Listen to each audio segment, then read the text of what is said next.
So guys, kanina napaka-busy ng asawa ko. Gumawa siya ng suman. Tinatry niya gumawa ng suman para may mamerienda kami. At ito, linagay niya sa steamer kanina. Sabi niya, naligo siya. So, after 30 minutes, papatayin ko yung steamer. Nandito nga yung mga suman.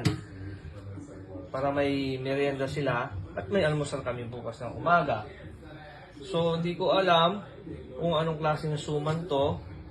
So, eto na. Tapos na, pinalamig na namin. Malamig na siya. Mainit pa ng konti.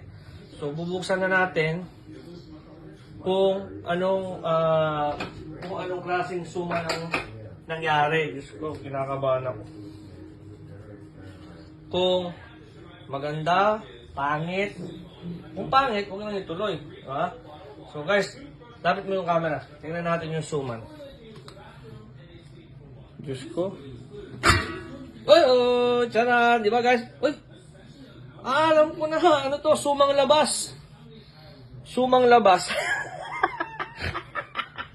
Kasi, lumabas lahat. Ay, close. Sumang labas, guys. Guys, parang may mali. No, parang may mali sa nangyari. Ayun, oh. Sumang labas kasi lahat lumabas. Ayun, oh. Diyos ko po. Sorry na. Patayin na naman tayo rito. Ano nangyari? Ayun, oh, puro labas, oh. Oh, ayun, oh, labas. Sumang labas. Oh, guys. Nakatingin mo kayo ito, sumang labas. Ayun, oh, diyan. Oh, nakalabas, oh, ayun, oh. May pa-pre-taste pa, pre-taste. Diyos ko po, paano to? Anong gagawin natin remedyo rito, guys? Sorry na. Ayun, may tumikit pa. Ay. Patay tayo rito, my love. So, guys, tatakpan na natin, guys, para hindi natin nakikita.